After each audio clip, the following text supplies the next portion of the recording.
வணக்கம். இது உங்கள் ஊடகம், தமிழர்களுக்கான ஊடகம் ஜீவா டுடே. அமெரிக்காவில் டெக்சாஸ் மாகாணத்தில் ஒரு மிகப்பெரிய 90 அடி உயர அனுமன் சிலை கடந்த ஆண்டு நிறுவப்பட்டது. இதற்கு பேரே ஒற்றுமையின் சிலை. என்னதான் இருந்தாலும் அமெரிக்காவில் மத சிறுபான்மையினராக இருக்கக்கூடிய இந்துக்களுக்கு நாங்கள் அவர்களுக்கு சௌகரியத்தை ஏற்படுத்தி தர்றோம், அவர்களுக்கு ஏற்றாற்போல இருக்கிறோம், அவர்களுடைய மத உணர்வுகளை மதிக்கிறோம் என்ற அடிப்படையில் இது ஒரு ஒற்றுமையின் சிலைன்னு கடந்த ஆண்டு தான் அதை நிறுவனாங்க. இப்போ அது குறித்து வெவ்வேறு விதமான கருத்துக்கள் வந்துகிட்டு இருக்கு. சொல்லியிருக்கிறது ட்ரம்ப்போட கட்சிக்காரர், அமெரிக்காவினுடைய அதிபர், ட்ரம்ப்பினுடைய குடியரசுக் கட்சி தலைவர் ஒருத்தர், அது டெக்சாஸ் மாகாணத்தை சேர்ந்தவர். என்ன கருத்து சொல்லியிருக்காருன்னா, பொய்யான ஒரு கடவுள் சிலையை, உண்மையாக கடவுளாக இல்லாத ஒருவருடைய சிலையை இவ்வளவு உயரமா இங்க நீங்க பாட்டு வச்சிருக்கீங்களே அப்படின்னு ஒரு விமர்சனத்தை வச்சிருக்காங்க. ரொம்ப வெளிப்படையா இது கடவுள் இல்லை, இந்த உருவத்தை எதுக்கு நீங்க வைக்கிறீங்க அப்படின்னு விவிலியத்தில் காமிச்சு, பார்த்தீங்களா, என்னை தவிர வேறு யாரையும் கடவுளாக உருவமாக வைத்து வணங்காதீர்கள், விவிலியத்திலேயே இருக்குன்னு அதை மேற்கோள் காட்டி இந்த கடவுள் சிலை இருக்கலாமா, இப்படி ஒரு அனுமன் சிலை இருக்கலாமான் இருக்காங்க. அப்புறம் ஏதோ ஒரு அமெரிக்கக்கார பத்திரிகையில் பாதி மனித உருவமும் பாதி குரங்கு உருவமும் கொண்ட ஒரு சிலை அப்படின்னு அதை விமர்சனம் பண்ணி ஒரு கிண்டல் பண்ணுற துணியில் போட்டிருக்கிறாங்க. முதலில் ஒரு அமெரிக்கா அதுவே குடியேறிகளின் நாடு தான். அங்கே குறிப்பிட்ட இனம் மொழிங்கிறத தாண்டி எல்லா மதத்தினர், மொழியினர், தேசிய இனத்தவர் சேர்ந்து உருவாக்கப்பட்ட ஒரு நாடு. அங்கே ஒரு குறிப்பிட்ட மதத்தினருடைய நம்பிக்கையை, அதுவும் அங்கே தீர்மானிக்கக்கூடிய அளவுக்கு அங்கே இந்தியர்கள் இருக்கிறாங்க, இந்து மக்கள் இருக்கிறாங்க. இப்படி விமர்சனம் செய்து அவமானப்படுத்தும் விதமாக இப்படி பேசியிருக்கிறாங்க ட்ரம்ப் கட்சிக்காரங்க. எனக்கு என்னன்னா, இது முதல்ல கண்டிக்கத்தக்கது. இப்படி எந்த நாடு, எந்த அரசு அந்த நாட்டினுடைய சிறுபான்மை மதமோ சிறுபான்மை மொழியினரை அச்சுறுத்தும் விதமாக, இழிவுபடுத்தும் விதமாக பேசுவது ஏற்றுக்கொள்ளத்தக்கது கிடையாது. ஆனால் எனக்கு என்ன டவுட்னா, இந்தியாவில் இங்கே உள்ள கிறிஸ்தவர்களை பார்த்து இந்த சர்ச்சை இடிக்கணுங்கிறதுல இருந்து, அந்நிய நாட்டு கைக்கூலிகள்ங்கிறது கிறிஸ்துவ மிஷினரிகள் ரொட்டி துண்டை தூக்கி போட்டு இந்துக்களை மதம் மாத்துறாங்கிறதுல இருந்து, பழங்குடியினரை போய் இந்த ஃபுல்லாமே நீங்கள் இந்துக்களாக இருங்க, கிறிஸ்தவராக மாறாதீங்கன்னு பிரச்சாரம் செய்து கொண்டிருக்கின்ற சங் பரிவார், இந்து பரிஷத்து, சங் பரிவார், அகில பாரதிய வித்தியார்த்தி, அது இதுன்னு என்னென்னமோ நீங்கள் பிரச்சாரம் செய்கிறீங்களே, அங்கே ரொம்ப வெளிப்படையாக இது கிறிஸ்தவ நாடு, உங்கள் அனுமர் சிலை, ஆஞ்சநேயர் சிலையை வைக்காதீங்க, இது கடவுளே கிடையாது, இது என்னது பாதி முகம் மனிதனாகவும் பாதி முகம் குரங்காகவும் இருக்குன்னு சொல்லி இழிவுபடுத்தி ஒருத்தர் பேசியிருக்காரு. இந்நாரும் இந்து உணர்வு கொண்ட இந்து அமைப்புகள் கொதித்து எழுந்திருக்க வேணாமா? சங் பரிவார்கள் மிகப்பெரிய ஒரு போராட்டத்தை இந்தியாவில் நடத்தியிருக்க வேணாமா? ட்ரம்ப்பை கண்டித்து நீங்கள் அறிக்கை விட்டுருக்க வேணாமா? எதுவுமே இல்லை. அமெரிக்காவில் இருக்கக்கூடிய ஒரு இந்து அறக்கட்டளை இதை கண்டிச்சிருக்கு. அதாவது நல்லா கவனிச்சுப்பாங்க, அமெரிக்காவில் கூடிய ஹிந்து ட்ரஸ்ட் ஒரு அறக்கட்டளை மாதிரி ஒரு அமைப்பு இதை கண்டிச்சிருக்கிறாங்க. அவங்க அந்த ஃபார்மட் ஒரு எதையுமே ஒரு ஒரு ஒரு எலெக்டாக பண்ணுற மாதிரி அமெரிக்காவில் உள்ள அந்த எக்ஸ் தளத்தில் போய், அந்த குடியரசுக் கட்சி எக்ஸ் தளத்திலேயே போய் இப்படி பண்ணக்கூடாது, இது ரொம்ப கண்டனம், இதை நாங்கள் கண்டிக்கின்றோம் அப்படிங்கிற மாதிரி கண்டிச்சிருக்கிறாங்க. ஆனால் நம்ம பிரதமர் இதை கண்டிக்கலைங்க. நம்ம பிரதமர், இங்கே இருக்கக்கூடிய ஆர்எஸ்எஸ் தலைவர்கள், இந்து ராஜ்யம், இந்து ராஷ்டிரா அமைக்கணும்னு சொல்கிற யாருமே அதை கண்டிக்கலை.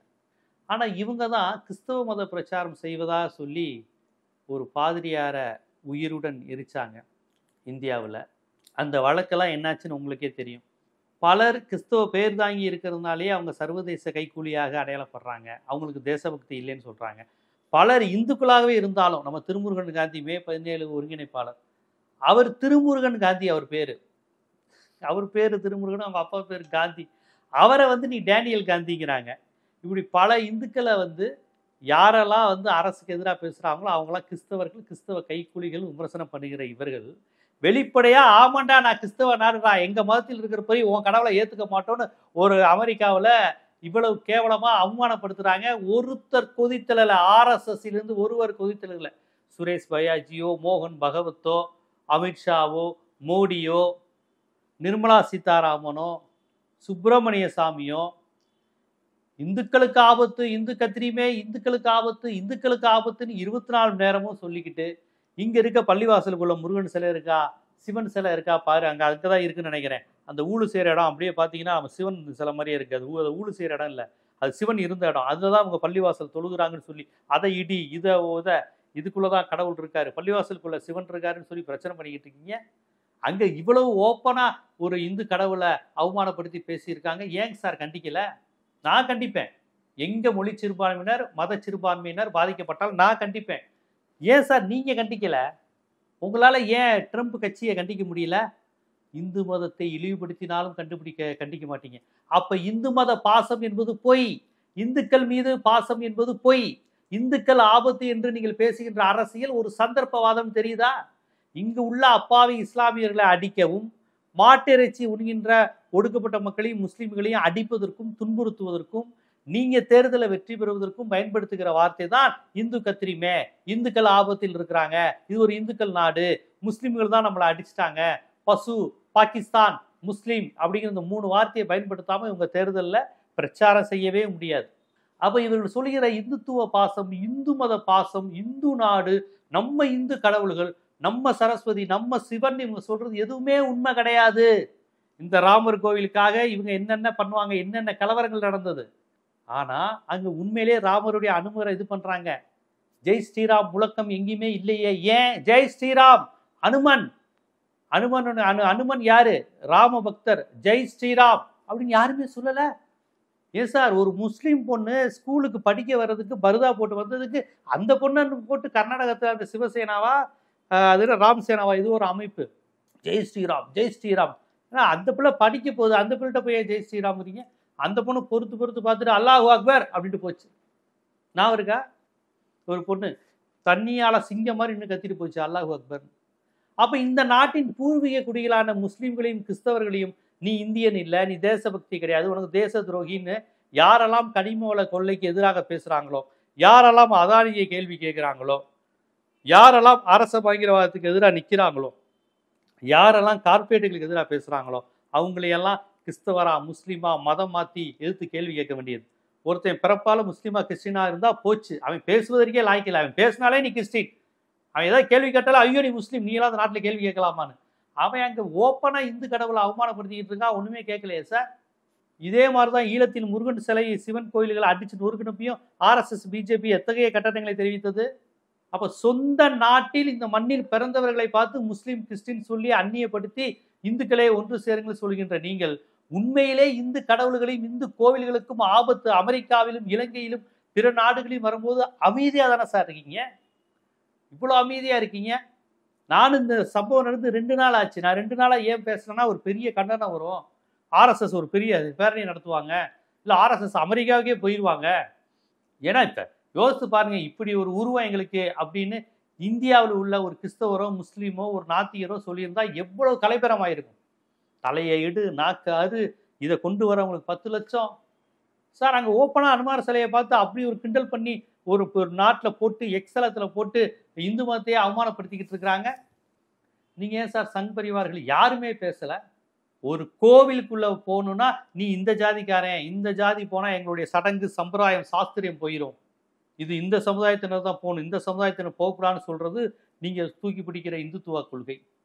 ஐயோ இந்த கோவிலாம் தீட்சிதர்கள் மட்டும்தான் போகணும், மற்ற நான் பிராமின்ஸ் போனா தீட்டாயிரும், தீட்சிதர்கள் மட்டும் தான் கருவறைக்கு போகணும், ஐயோ தீட்சிதர்கள் மட்டும்தான் உங்களுக்கு பாட்டு பாடணும், சமஸ்கிருதத்தில் மட்டும்தான் புரியுன்னு சொல்லி சொந்த நாட்டு மக்கள்கிட்ட வரி வாங்கிக்கிட்டு அவன் கடவுளை அவனையே வணங்க விடாம பண்ணுகின்ற உங்க இந்துத்துவம் ஓப்பனா கடவுளை அவமதிக்கிறவன்ட்ட இவ்வளவு அமைதியாக, இவ்வளவு பணிவா, இதுக்கு மேல என்ன வார்த்தை சொல்றதே தெரியல. அது எப்படிங்க கண்டிக்காம இருக்க முடியும்? கடவுள் நம்பிக்கை இருக்கோ இல்லையோ, ஒரு பெரும்பான்மையான இந்திய மக்கள் நம்புகின்ற ஒரு விஷயத்தை ஒருத்தர் அவமானப்படுத்துறாங்கிறப்ப நம்ம எல்லாருமே அதை கண்டிக்கிறோம். இது ஒரு அமெரிக்க சர்வாதிகாரம், அமெரிக்க பாசிசம்னு. அப்போ உங்களுக்கு இந்து மதத்தை விட அமெரிக்கா தான் உங்களுக்கு முக்கியம். ட்ரம்ப் சொன்னா நீங்க இந்து மதத்தை விமர்சனம் பண்ணா கூட அமைதியா இருப்பீங்க, கடவுள்களை இழிவுபடுத்தினா கூட நீங்க அமைதியா தான் இருப்பீங்க, அப்படித்தானே? இங்க இருக்கிற மக்களை போட்டுக்கிட்டு சர்ச்சுகள்ல மணிப்பூர்ல சொந்த நாட்டு மக்களை சர்ச்சை கொளுத்துறீங்க. மணிப்பூர்ல அங்க போய் அவன் ஓப்பனாவே நான் கிறிஸ்டின் சொன்னா பம்முறீங்க. அப்ப இந்திய நாட்டில் பிறந்த கிறிஸ்தவர்களும் இஸ்லாமியர்களை மட்டும்தான் நீங்க அடிப்பீங்க. வெளிநாட்டில் பணக்கார நாடுகள்ல, மேற்கத்திய நாடுகள்ல, ஐரோப்பிய நாடுகள்ல யாரா இருந்தாலும் நீங்க யாரை தழுவிக்கீங்க, அவங்க உங்களை அடிச்சாலும் விமர்சனம் செஞ்சாலும் நீங்க அமைதியா வாங்கிக்குவீங்கன்னா இது என்ன சார் இந்து மத பாசம்? அப்போ இவர்களுடைய இந்து மத பாசம் என்பது என்னவென்று உங்களுக்கு நல்லா தெளிவாக புரியுதா? உண்மையில் இவர்கள் இந்து மதத்தின் மீது பாசம் இருக்கா? அப்ப முஸ்லிம்களை இவர்கள் விமர்சனம் பண்ணுவது அப்படிங்கிறது இந்துக்களை ஒன்று திரட்ட. மற்றபடி இந்து மதம், இந்துக்கள் மீது இங்க உள்ள பிற்படுத்தப்பட்டவர்கள் மீதோ ஒடுக்கப்பட்டவர்கள் மீதோ இந்துங்கிற பாசமெல்லாம் அவங்களுக்கு ஒண்ணுமே கிடையாது. இந்துங்கிற கான்செப்டே கிடையாது.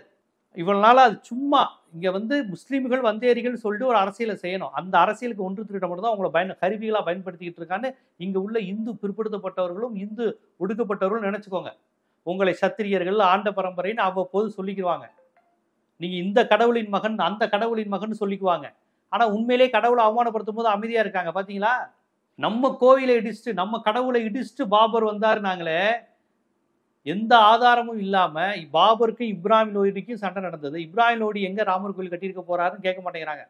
எந்த வரலாற்று ஆதாரமும் இல்லாம இங்க ராமர் கோயில் இடிச்சுட்டு பாபர் மசூதி கட்டிட்டாருங்கிறாங்க. இப்போ வரலாற்றில் நிகழ்காலத்தில் கண்ணுக்கு எதிர கடவுளை இழிவுபடுத்துறாரு சார் ட்ரம்ப் கட்சிக்காரரு. ஒரு சின்ன கண்டனம் கூட இல்லை. இப்ப புரியுதுங்களா? இவங்க கடவுளை வைத்து இவர்கள் எழுப்புகின்ற கதைகள் அனைத்தும் கட்டுக்கதைன்னு புரியுதுங்களா? 5000 வருஷம் 500 வருஷத்துக்கு முன்னாடி அது நடந்துச்சு இது நடந்துச்சு, முகலாயர்கள் வந்துட்டாங்க, முஸ்லீம்கள் வந்து இழிவுபடுத்திட்டாங்கன்னு கதை கட்டுகிற அவர்கள் அப்படியே பொங்கி எழுதுறாங்க. ஐயோ அவுரங்கசீப் இந்துக்கள் மீது இந்த வரி போட்டாரு அந்த வரி போட்டாருன்னு. அது என்ன ஏதுன்னு வரலாற்று ரீதியா விலைக்கு சொல்ல மாட்டாங்க. ஜிஸ்யா வரினா என்ன, முஸ்லீம்களுக்கு என்ன வரின்னு. ஐயோ அவன் இந்துக்களுக்கு எதிரி, ஐயோ இந்துக்களை கொண்டுட்டாருன்னு. அப்புறம் எப்படி அவுரங்கசீப் இதுல இத்தனை இந்துக்கள் மன்னர்கள் அமைச்சர்களா இருந்தாங்க? அதெல்லாம் கேட்க மாட்டாங்க. பாவி இந்துக்களிடம் போய் அவுரங்கசீப் உனக்கு எதிரி, அக்பர் உனக்கு எதிரி, பாபர் உனக்கு எதிரி, எல்லா இந்து கோயிலையும் அவன் அடிச்சிட்டான், இதெல்லாம் நீ இருந்த இடம், அதை அவன் அபகரிச்சிட்டான் பொய்ய சொல்லி தூண்டி விடுபவர்கள். அதெல்லாம் எதன் அடிப்படையில் தூண்டுறாங்க? இந்து உணர்வு, இந்து கடவுள்னு சொல்றாங்க. ஏன்னா இந்து கடவுளை அவமானப்படுத்தும் போது அமைதியா இருக்கிறாங்க. நிகழ்காலத்தில் கண்ணுக்கு எதிரே இந்து கடவுளை அவமானப்படுத்தும் போது இவங்க அமைதியா இருக்கிறாங்க. இவங்களுக்கு தான் 500 வருஷத்துக்கு முன்னாடி இந்து கடவுள் சிலை இடிக்கப்பட்ட போது இவங்களுக்கு கோபம் வந்திருக்கு. அந்த கோபம் உண்மை நினைக்கிறீங்களா? ராமர் பக்திங்கிறது உண்மை நினைக்கிறீங்களா? ராம பக்தி, கிருஷ்ண பக்தி, முருகன் இவங்க பேசுற அனைத்தும் அரசியல், அனைத்தும் சர்வைவல். அதுதான் உண்மைங்கிறது இந்த ட்ரம்ப் மேட்டர்ல இருக்கு. இந்த வீடியோ வந்ததுக்கு அப்புறமா மோடி கடுமையான கண்டனங்களை வெளியிடுவார் நம்ம எதிர்பார்ப்போம். அது எப்படி எங்க ஆஞ்சநேயரை நீ தொட்டு பார்க்கலான்னு அமெரிக்க ட்ரம்புக்கு எதிராக ஒரு கண்டன அறிக்கை நேரெல்லாம் போக வேணாம், ஒரு கண்டன அறிக்கை விடுவார்னு எதிர்பார்ப்போம். விடுவாரா? எவ்வளவு மக்களை ஏமாற்றுகின்ற அரசியல் இந்த கடவுள் மதம் ஜாதியை வைத்து நடந்து கொண்டிருக்கிறது தயவுசெய்து நீங்க புரிஞ்சுக்கோங்க. இவங்க கண்டன அறிக்கைலாம் விட மாட்டாங்க. இவங்களுடைய சங் பரிவார் RSS எல்லாம் அமெரிக்காவுக்கு அவ்வளவு வேண்டப்பட்டவர்கள், அமெரிக்காவுக்கு சேவகம் செய்வதை பெருமையா நினைக்கிறவங்க. இவங்களுக்கு கடவுளா அமெரிக்காவானா அமெரிக்கா தான் முக்கியம். இதான் தெரிஞ்சிருச்சுல. அந்த அமெரிக்கா கடவுளை இழிவுபடுத்தினாலும் இவங்க அமைதியா தான் இருப்பாங்க. அப்ப இங்க வந்துட்டு கடவுள் கடவுள் கடவுள் இவங்க சொல்றது உண்மையான கடவுள் பக்தி அல்ல. காந்தார தேசம், இந்து ராஷ்டிரம், அகண்ட பாரதம் பேசுவது எல்லாமே அதிகார அரசியல், ஒற்றைத்துவ அரசியல், ஒரு பாசிச அரசியல், ஒரு பொருளாதார லூட்டிங், ஆர்கனைசிங் லூட்டிங். மன்மோகன் சிங் சொன்ன மாதிரி பொருளாதார அடிப்படையில் கொள்ளடிப்பதற்கு நடைபெறுகின்ற அரசியல் தானே ஒழிய ஒருபோதும் இந்தியர்கள் மீதும் இந்துக்கள் மீதும் குறிப்பா இந்து மக்கள் மீது அவர்களுக்கு எந்த அக்கறையும் இல்லை. ஒரு இந்துவை தானே சார் குடியரசுத் தலைவர் ஆக்கியிருக்கீங்க, அந்த இந்து ஏன் சார் கோவிலுக்குள்ள வரவிடாம பண்றீங்க? அந்த அளவுக்கு ஆச்சாரம் அனுஷ்டானம். ஒரு பழங்குடியினர் முர்மு கோவிலுக்குள்ள போயிடக்கூடாது, கடவுளுடைய இது போயிடும், புனிதத்தன்மை போயிடும்னு பதறுகிற அளவுக்கு இந்து மத நம்பிக்கையோட இருக்கீங்க. வட இந்தியாவில் சொல்றாங்க சராசரி இந்துக்கள் முர்முவை ஆக்கியிருக்கோம் ட்ரைபு, இருந்தாலும் கோவிலுக்குள்ள அவங்க போகக்கூடாது இல்லையா, புனிதத்தன்மை போயிடும் இல்லையா அப்படின்னு நம்பக்கூடிய இந்துக்கள் இருக்காங்க வட இந்தியாவில். அந்த இந்துக்களே இப்ப புரிஞ்சுக்கோங்க, முர்மு போனா கடவுளுக்கு அசிங்கம், இப்ப கடவுளை டைரக்டா அசிங்கப்படுத்துறாரு ட்ரம்ப் கட்சி. இப்ப இது நம்ம இந்து கடவுளுக்கு அசிங்கம் இல்லையா? ஒரு தலித் குடியரசுத் தலைவர் வந்தா கழுவி விடுறாங்க, ஏன்னா இந்து கடவுள் அசிங்கப்பட்டுரும்னு. இப்படி இந்த நாட்டில் குடியரசுத் தலைவராகவே இருந்தாலும் தலித்துக்கும் பழங்குடியினரையும் நாங்கள் இப்படிதான் வச்சிருப்போம், இதுதான் இந்து புனிதத்தன்மை. சங்கராச்சாரியிட்ட சொன்னா தரையில உட்காந்து தான் நாங்கள் இது பண்ணுவோம், ஆளுநராக இருந்தா கூட. அப்படியெல்லாம் நீங்க சொல்றீங்களே, உங்க இந்து புனிதத்தன்மத்தை, இந்து கடவுள் தன்மையை அவன் ஒரு செகண்ட்ல இழிவுபடுத்திட்டு போறான். ஒரு வாரத்துக்கு கூட உங்களுக்கு கோபம் வர மாட்டேங்குது ஏன்? அப்ப நீங்க இவ்வளவு காலமா இந்துக்கள், இந்து மதம், இந்து கடவுள் பாசம், பக்தி என்று சொன்ன எதுவும் உண்மை கிடையாது. இவர்களுக்கு உண்மையில் கடவுள் நம்பிக்கையும் கிடையாது. நல்லா எழுதி வச்சுக்கோங்க, கடவுள் நம்பிக்கையும் கிடையாது. ஏன்னா கருவறைக்குள்ள அர்ச்சகர்கள் என்னென்ன பண்ணாங்கன்னு அப்பப்போ போட்டோலாம் வருது. கடவுள் நம்பிக்கை உள்ள யாரும் அப்படி பண்ணியிருக்க மாட்டாங்க. நான் குறிப்பிடுவது என்னன்னா, சராசரி பிற்படுத்தப்பட்ட ஒடுக்கப்பட்ட இந்து மக்களிடம் இவங்க அந்த பாயை அடி, அந்த முஸ்லீமை அடி, அந்த பள்ளிவாசலை இடி, இது நம்ம பூமி, நம்ம இந்துக்கள், இந்த இந்துக்கள்னு சொல்லும் போதெல்லாம் இந்த சம்பவத்தை நினைவு வச்சு நம்ம அனுமான், நம்ம ஆஞ்சநேயர், நம்ம இந்து கடவுளை இழிவுபடுத்தின ட்ரம்பை கண்டித்து இதுவரை அறிக்கையாவது விட்டீங்களா? எத்தனை பேரணி நடத்துனீங்க? கலைபெறம் ஆயிருக்க வேணாமா? ஹோலி பண்டிகை நடத்துறேன்னு சொல்லிட்டு ரம்ஜான் கொண்டாடாதுன்னு சொல்லி பள்ளிவாசலை மூடுறீங்க, மசூதிக்கு பச்சை கலரு போர்வை போத்தி விடுறீங்க, பக்ரீத்து கொண்டாடுறதுக்கு பிரச்சனை உண்டு பண்றீங்க. மத தலித் அமைப்புகள், இந்து முஸ்லீம் அமைப்புகள் பேரணி நடத்த போனா மத பாதிக்கப்படும் சொல்றீங்க. இந்த அளவுக்கு பிற மதத்தினர் மீது கட்டுப்பாடுகளை விதித்து இந்து பண்டிகைகள் நடைபெறும் போது முஸ்லீம் கடைகள் இருக்கக்கூடாதாம். இந்து மத புனிதம் போயிருமா. இவ்வளவு தூரம் பேசுற நீங்க ஏன் இந்து கடவுளுக்கு அவமானம் வரும்போது நீங்க வேடிக்கை பார்க்குறீங்க? சும்மா இருக்கீங்க. ஏன் கோபம் வரவில்லை என்ற கேள்வியை மட்டும் நேர்மையுடன் கேளுங்க. இந்து நம்பிக்கை கொண்ட கடவுள் நம்பிக்கை கொண்ட இந்துக்களிடம் நான் இந்த கேள்வியை வைக்கிறேன். உங்ககிட்ட வரக்கூடிய ஆர்எஸ்எஸ் இந்த இந்துத்துவா பாஜகவிடம் ஏன் இதற்கு அவர் கண்டிக்கவில்லை, கொதித்து எழவில்லைங்கிற நேர்மையான கேள்வியை மட்டும் நீங்க முன்வைப்பீங்க நான் எதிர்பார்க்கிறேன். இது போன்ற அரசியல், சமூகம், சினிமா, பொருளாதாரம், சட்டம் போன்ற பல்வேறு விழிப்புணர்வு காணொளிகள் உங்களை வந்து சேருவதற்கு ஜீவா டுடே சேனலை சப்ஸ்கிரைப் பண்ணுங்க, ஆதரவு தாங்க. நன்றி.